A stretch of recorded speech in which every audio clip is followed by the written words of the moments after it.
Don't have any injuries necessarily for you. I meet with the doctors here later, but I think we came out fairly healthy of this game, and so I don't think there's going to be a whole lot to talk about, even so. And with that, um, I'm going to leave it up to you guys. Go ahead and fire away. We'll go first to Jesse Newell. Jesse? Hey, Kelsey, I have a follow-up too. Hey, Andy, you said after the game the Raiders were bringing an extra guy to stop the run, but I just wondered after watching, what was your overall evaluation of your guys' run game against the Raiders? Yeah, we can do better in that area. Uh, um, and so I've got to make sure that I give the guys the right things to run against that defense, and and then the guys have to do their job on top of that. So it's kind of a package deal there, and but I didn't feel like I was necessarily putting them in the best position against that. Great. And since the last time we talked, I think you made your movie debut. I just wondered what part of that experience you're going to remember most. Yeah, I didn't have a real big part in it, thank goodness. Or the movie probably wouldn't have been as good as it was, so that's a good thing. So, but I enjoyed the people with Hallmark. They sure do a nice job with things, and it's a local group here, so they're Kansas City grown, and I appreciate their support.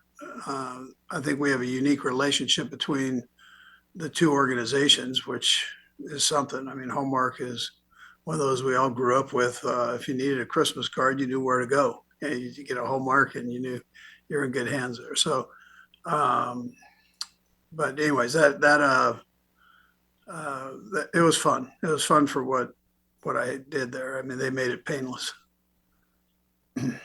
We'll go next to Adam Teicher. Adam? Hey, Andy. Just curious what the plan will be for DJ Humphries this week, what his practice week is going to look like. And Kelsey, I'll have a second question as well.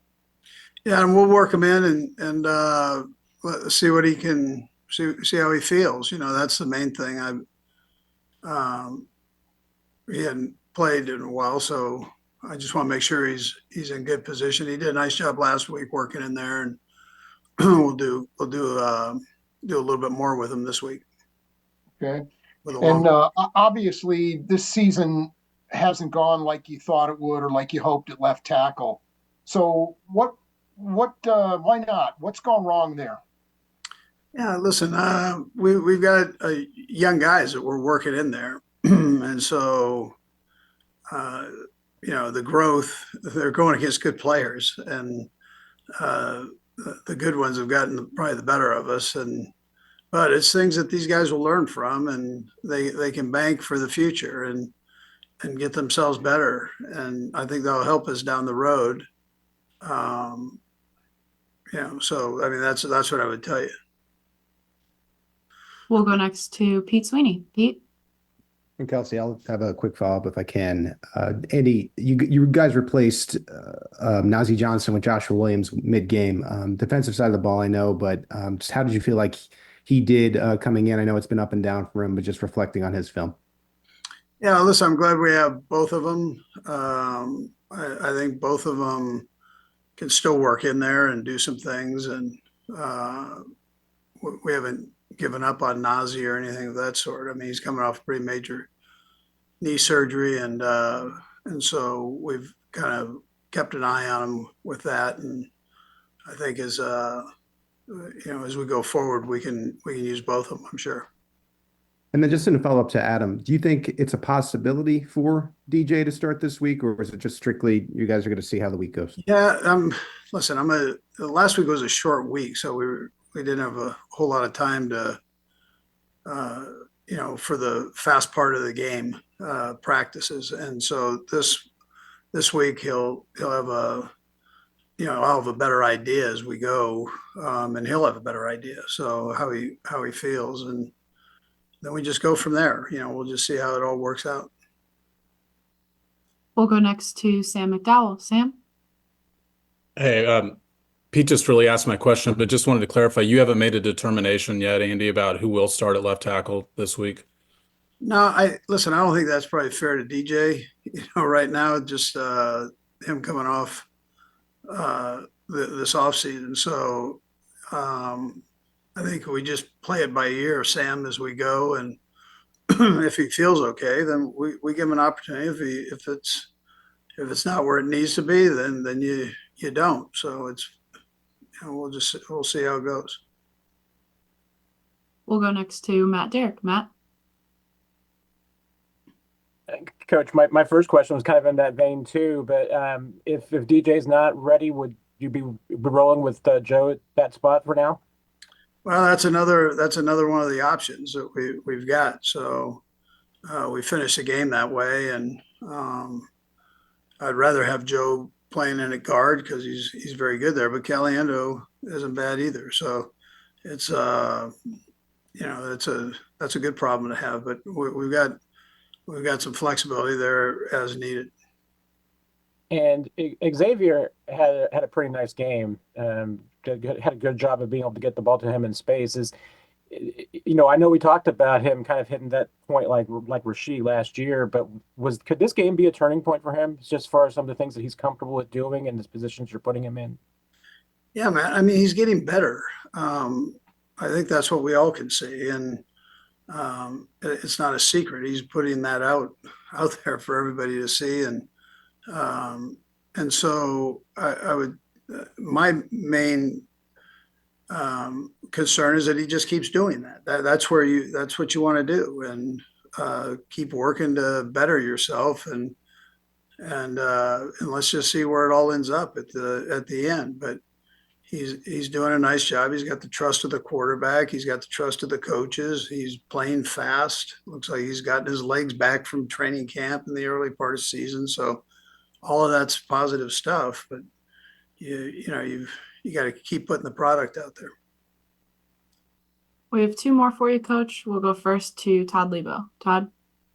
Hey, Coach, with a young player like Wanya who struggled during the game, when you went back and graded everything out, was some of the struggles that he physically couldn't do something, or was it the mental part got to him? Could you kind of divide that up on a certain scale, and which one of those things is easier to fix, I guess? Yeah, sometimes things snowball on you, Todd. I mean, it's a little bit of everything gets you. He started off pretty good, and then it kind of went from there, and that happens with young guys. Nobody wants that to happen that way, but sometimes it happens, and then you kind of get frozen in your own feet there, and on what to do exactly. So, but listen, it's a great learning experience for him. I would expect him to do that, whatever direction this thing goes. I would expect him to do that, and he's a good kid and he works hard. So I tell you the same thing with Kingsley. Both of them have got some valuable experience this year, and we'll continue to hope that they would learn from all that. We'll go last to Nate Taylor. Go ahead, Nate. Hey, Andy, I have a couple for you as well. The first is, given the highlight that we saw on Friday, was that a signification with Kelsey's lateral that he's earned the right for that play to actually be designed in the playbook? Has he earned that part of the his signature flip?